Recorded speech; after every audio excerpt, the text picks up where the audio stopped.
Você quer ser abençoado, abençoada com a pregação da palavra de Deus? Quem quer, levante a mão. Então vamos ficar todos de pé, por favor.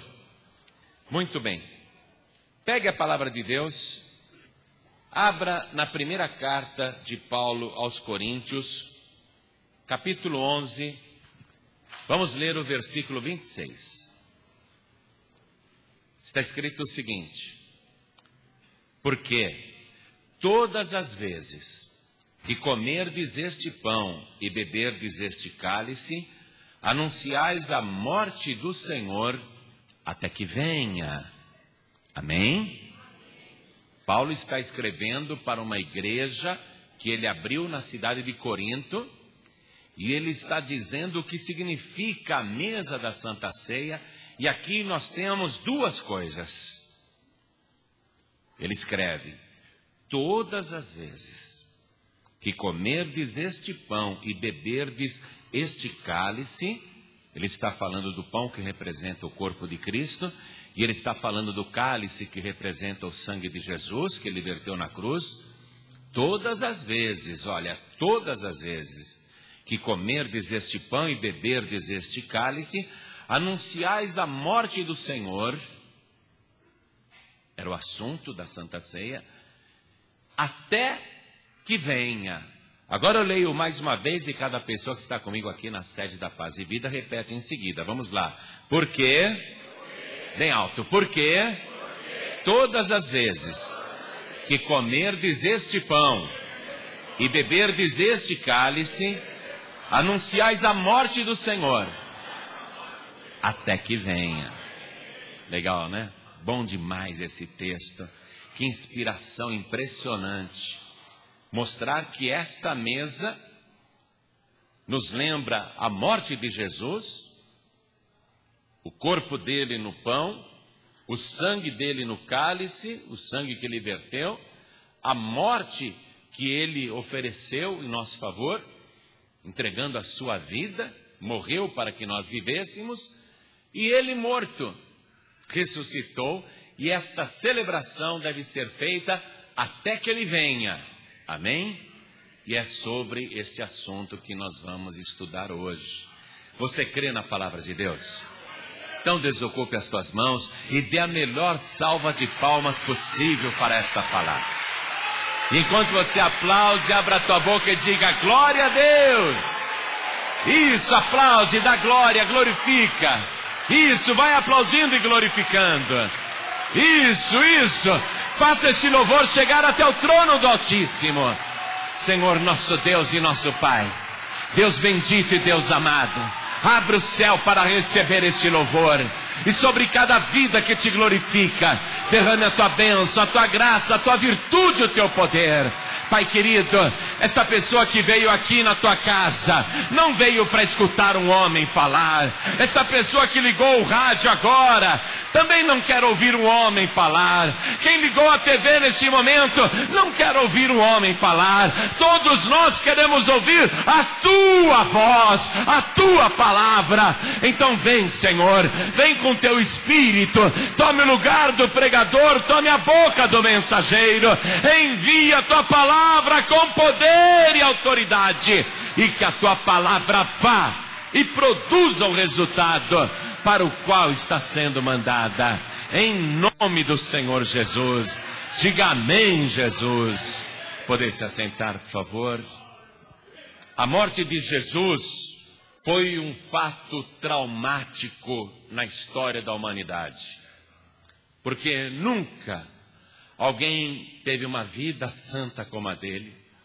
Nunca ninguém realizou os milagres, sinais, prodígios e maravilhas que ele fez. Coisas inéditas. Nunca ninguém disse as coisas que ele disse. Enfim, tudo era novidade. E tudo isso em apenas 3 anos e meio. Ele começou a pregar aos 30 anos de idade e morre aos 33 anos e meio, na Páscoa, a maior festa de Israel. E ele sabia que ele era o cordeiro daquela Páscoa. e submetido a uma tortura onde qualquer pessoa blasfemaria, xingaria, rogaria pragas, proferiria juízos, sentenças. Ele reuniu toda a força e com serenidade, mesmo se esvaindo, morrendo, ele perdoa os seus algozes, ora por aqueles que o maltrataram. Morre, e a sua morte ali na cruz não foi como a morte dos outros dois crucificados que estavam ao seu lado direito e ao lado esquerdo. A morte de Jesus fez com que o céu se escurecesse do meio-dia às 3 da tarde, e quando ele deu o último suspiro, Pai, nas tuas mãos eu entrego o meu espírito, teve um terremoto muito grande, um terremoto assustador. No mesmo instante que ele rendeu o espírito, aquele terremoto abalou a terra, e as pessoas fugiram apavoradas, porque o céu estava escuro, trevas que se podiam apalpar, aquele terremoto de surpresa, coincidindo com a entrega do seu espírito. Muita gente saiu dali chorando, batendo no peito, lamentando, e Jesus Cristo parecia que tinha encerrado ali a sua história. Foi sepultado, e como vocês sabem, no terceiro dia, ele, de uma maneira também inédita, ressurgiu dos mortos, saiu da sepultura, apareceu para diversas pessoas, ficou com elas ainda depois de ressuscitado pelo prazo de 40 dias, comendo e bebendo para provar que ele não era um fantasma nem um espírito, mas sim uma pessoa de carne e ossos, que podia ser tocada. Deu as instruções e aconteceu mais uma coisa inédita ali. Cerca de 500 pessoas no Monte das Oliveiras ouviram as suas últimas instruções e repentinamente ele começa a subir aos céus. E as pessoas ficam admiradas, tudo na vida daquele homem era inédito.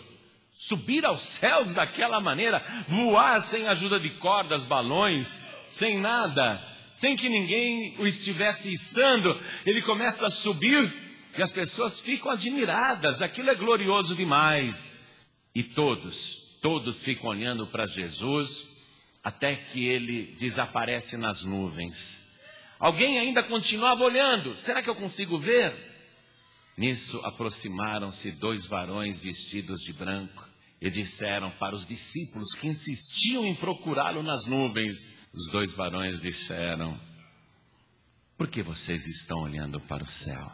Este Jesus, que entre vós foi recebido em cima nos céus, um dia ele há de voltar a esta terra.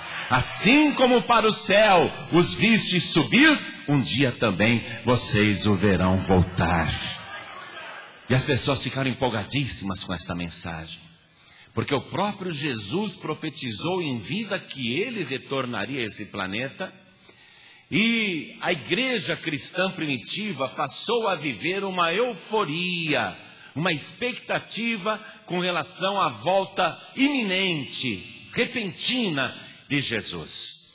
E a igreja cristã de Jerusalém, a primeira igreja cristã do mundo, essa igreja se reunia sempre no primeiro dia da semana, e eles dedicavam aquele dia como dia de adoração e comunhão em torno do Senhor Jesus. Sempre no primeiro dia de cada semana, os cristãos se reuniam para compartilhar o pão e para ministrar a Santa Ceia.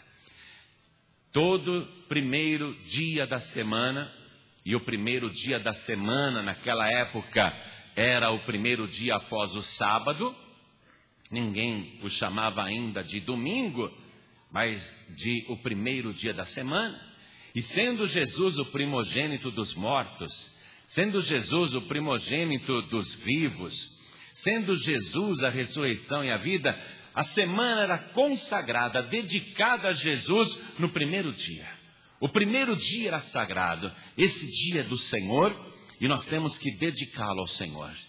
E a igreja, enquanto se reunia para participar do pão e do cálice, lembrava o sofrimento. As testemunhas contavam passagens da vida de Jesus, relatavam fatos que haviam presenciado, palavras que haviam ouvido da boca do Senhor Jesus, relembravam para as pessoas as coisas que o Senhor havia feito. Então era maravilhoso participar daquela reunião sempre no primeiro dia de cada semana. A igreja ficava extasiada. As pessoas queriam que Jesus voltasse logo. E havia uma expectativa, uma ansiedade, uma certeza tão grande de que Jesus logo voltaria, que as pessoas passaram a vender casas, terrenos, campos, propriedades. As pessoas passaram a vender tudo o que tinha para que o evangelho fosse pregado, para que mais e mais pessoas no mundo chegassem ao conhecimento da verdade de que Jesus é o Filho de Deus, que Jesus morreu pelos nossos pecados, que Ele ressuscitou no terceiro dia, que Ele subiu aos céus e que um dia Ele vai voltar para buscar a sua igreja. Então as pessoas patrocinavam a pregação do Evangelho, viviam essa febre, era uma verdadeira febre, e diziam para todo mundo: Jesus vai voltar, Jesus vai voltar.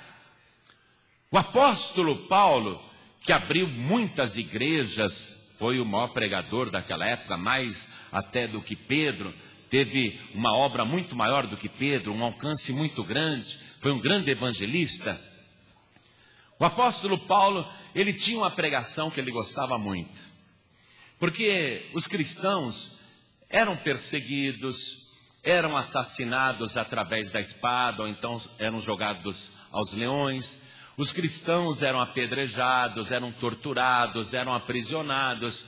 Muitos morriam no meio dessa perseguição. Então o apóstolo Paulo gostava de reunir a igreja e falar assim para as pessoas: olha, eu não quero que vocês fiquem tristes por causa dessas pessoas que já morreram. Eu quero que vocês se consolem com estas palavras.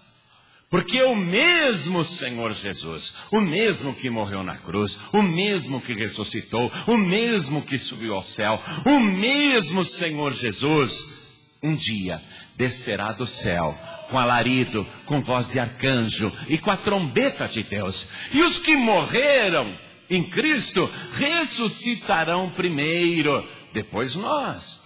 Os que estivermos vivos, seremos arrebatados juntamente com eles nas nuvens, a encontrar o Senhor nos ares, e assim estaremos para sempre com o Senhor. Aí a igreja, quando ouvia essa mensagem, se empolgava. Vale a pena morrer por causa de Jesus Cristo, porque Ele vai voltar. E o apóstolo Paulo tinha essa pregação constante: Jesus vai voltar, vigiem, orem. Mas Paulo, que esperava um dia estar vivo para ver a volta de Jesus. Paulo, que escreveu: e nós, os que estivermos vivos, seremos arrebatados. Ele que estava esperando o arrebatamento, ele não vai viver essa experiência. Ele morre decapitado numa prisão em Roma. Sua cabeça é separada do corpo. Ele não viu Jesus voltar. Mas ele tinha essa fé. A igreja que ele abriu, tanto em Corinto, como na Galácia, como em Tessalônica, em toda parte, em Filipos, a igreja que ele abriu, nenhuma daquelas pessoas viu se cumprir esta profecia de que Jesus Cristo voltaria rapidamente. E o próprio João, o último dos apóstolos, o que mais viveu, quando ele estava velho, com mais de 90 anos de idade, Jesus aparece para ele na ilha de Pátimos, ele faz a revelação. A palavra Apocalipse quer dizer revelação.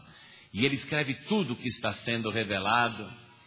E quando João recebe o relato completo, o Senhor que estava revelando...